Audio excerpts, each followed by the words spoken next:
Let me first give you a disclaimer. I am not a relationship expert.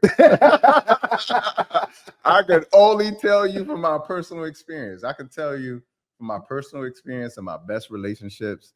In those relationships, we had sex daily. Yeah. To be honest with you. Like 7 days a week. Yeah. Wow. Yeah, maybe 6, but daily. But that's just me. Yeah. Because of, like my attraction and that's my way of experiencing another way of experiencing feminine energy too. Yeah. I go out in the world and my idea is to slay, conquer dragons. Yeah. And when I come home, I want to experience my woman's feminine energy in many ways, not just sexually, but man, if God made anything better than a woman, he kept it for himself. Wait, so one time a day, every time you ejaculating, every time? Not for me. I don't ejaculate every time. I intentionally do that. Wow. Got you. So you retain. Got you. Yeah. Now, let's go into that a bit, because obviously we talked about semen retention from a few different angles before, but I want to talk about it here. What's your reason for retaining your semen? Well, first of all, from a health perspective, like semen isn't just something you just ejaculate out or make a baby with. It's also energy in the body as well. It's like life force. It's life force, man. That's what I was saying. That's creating the world that we have today in terms of humans. Right. So that's a life force that is inside of the body. So in the book, what is it called? Way of a Spirit? No. Rich. Think and Grow Rich. Think and Grow Rich. Yes. There's a chapter called Sexual Transmutation. Yep. Okay. That's taking your sexual energy and using that energy to create in life. It's taking that sexual energy, instead of always pouring it into a woman, taking it and pouring into writing a book, taking it in terms of accomplishing a new goal, going to the gym, etc. So I do semen retention, not every day or every time, but I intentionally retain my semen in some instances where I'm having sex, because I know I got things to do. Yeah. So what's the end goal when you having sex and you not planning on ejaculating? Intimacy, connection, sharing energy with each other. It's just it's a physical way of letting her know I care about her. Do you have a number that you try to not exceed a week, or is it just based upon how you feeling personally? Like, I know my body. I know my body. And so, when you think about what's in semen, there's so many minerals like zinc and other minerals that are in semen, that when you're constantly ejaculating, you're losing that vitality in your body. Right. So you literally could, end up getting a cold, and you're like, damn, where does cold come from? That's Dr. Bobby. That's why I said that. I literally had a conversation with Tyshawn. I'm like, yo, Tyshawn, it's been 13 times in 2 days. I said, bro, I'm sick as fuck. You remember I called you? Yeah. I'm like, yo, I'm sick as shit. I said, I'm pretty sure it was from over ejaculation. Yeah. The funny thing was we use it because we know one of the vitamins, the minerals you lose is zinc. When you're not. So now we got like an inside joke. We be like, damn, I'm zinced out, man. Zinced out. I'm zinced out right now, boy. I was sick as a dog. Yeah. But I get that now, because that's your nutrients. You got to keep that in. Yeah. I've considered semen retention, but I've never really practiced it. I think that's a good idea. That makes a lot of sense. I want to ask this too, because going back into the conversation, because this thing it's a roller coaster ride. I didn't even know we was gonna be going. I didn't know y'all was about to be getting stroke lessons by Dr. Bobby Price tonight, but it's going there tonight, y'all. So let's announce that poll before we go into the next thing real quick. Yeah, we got 140 votes on the poll. Is your partner struggling to get it up? We got 53% of people say thankfully no. So 25% of people says yes, and then we got another 22% says I think there might be issues. So clearly the conversation is needed, Dr. Bobby. Gotcha. Shout out to K-Ann sending over that super chat. K-Ann always showing us love. K-Ann, we appreciate you. I'm trying to figure out which way I'm looking. Love you, K-Ann. The best men are reading the room. If she seems done, he get his kicks and stop. If she wants more, he's finding more energy somewhere. That might be that Viagra. That might be that blue pill. Yes, right now we in subscriber only mode too. So y'all make sure y'all subscribe to the channel so you can go ahead and join the chat. I need everybody right now to subscribe and make sure y'all are showing us love. If you're not going to be a member, at least subscribe. And members, y'all better be subscribed. Show us this love as we keep getting this thing going. Oh yeah, this is good too, because we got over 250 people in the room, guys. Let's get 150 likes. Hit that like button. We got 74 likes. let's get to 150 real quick. And yes, I still want to get an idea of libido though, because I no, still don't that's think exactly where I want to go next, because I want to make sure we understand these words, because I have a general idea just off context what libido is, but help us understand, Dr. Bobby Price, what is libido? It's for me is a natural urge to want to have sex, to engage in sex. And some people don't have that natural urge. That was actually my question, because is it true that some people literally, naturally, like you said, just have lower libidos than others? Yes, but what I will tell you is that when you look out in nature, nature has created it such that it wants us to reproduce. Right. I mean, even when you look at a mango tree, you know, a mango tree starts with a seed been put in the soil, it grows, makes a tree. Thousands of mangoes grow on this tree. They fall to the ground. They either nourish the ground, or you could take the mango seed somewhere else, plant it in the ground, and it'll create another tree. Mm-hmm. So life wants to reproduce and grow.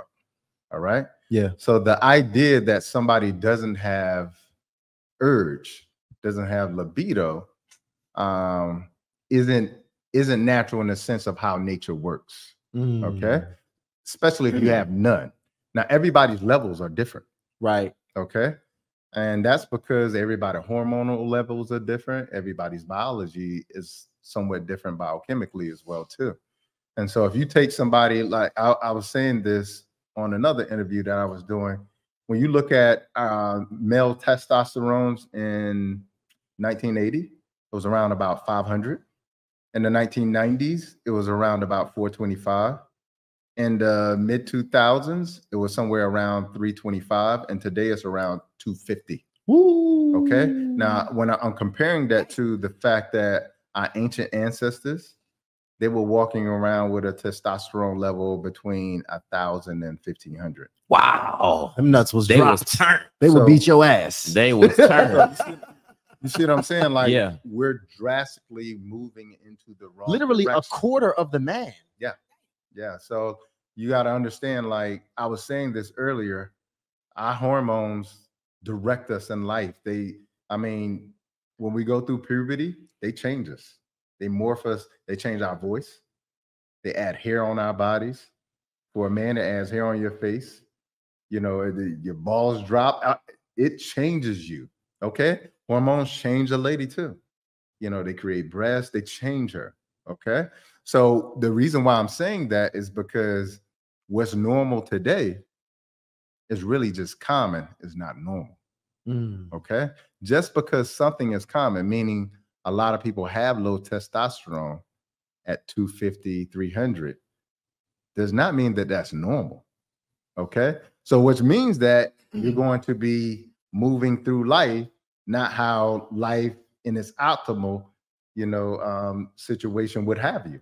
You see what I'm saying? So that's why I believe that, you're seeing 33% of men not having sex. You're seeing infertility rates go up, both with men and women, because we're shifting so much, because of our health is plummeting so much. So the infertility issue, is that completely separate from like erectile dysfunction and the issues that come with that, or are they married together? No, it's all connected. It's all connected, because you got to understand our sperm counts are about 50% reduced. Jesus. So like if we were at 1 million, now it's at 500,000. So everything is shifting. That's what I was saying earlier about health. When you're unhealthy in one place, you're unhealthy every place, especially with hormones. If you got a thyroid disorder, it's going to throw off every other hormone in your body. If you got too much estrogen in your body, it's going to throw off every other hormone in your body, because they don't work independent and separately of each other. They work together. So when one is thrown off, all of them is thrown off. So if you got an insulin issue, insulin is a hormone, okay, created by the pancreas to lower our blood sugar. If you're producing too much insulin in the body, guess what?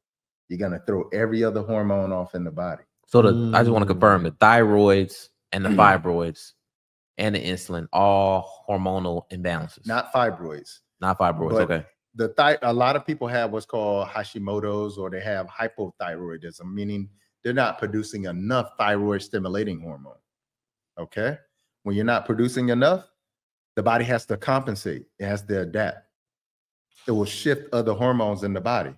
Now, initially, that's helpful for you, but eventually that adaptation or compensation creates dysfunction in the body. Different problems. Yes.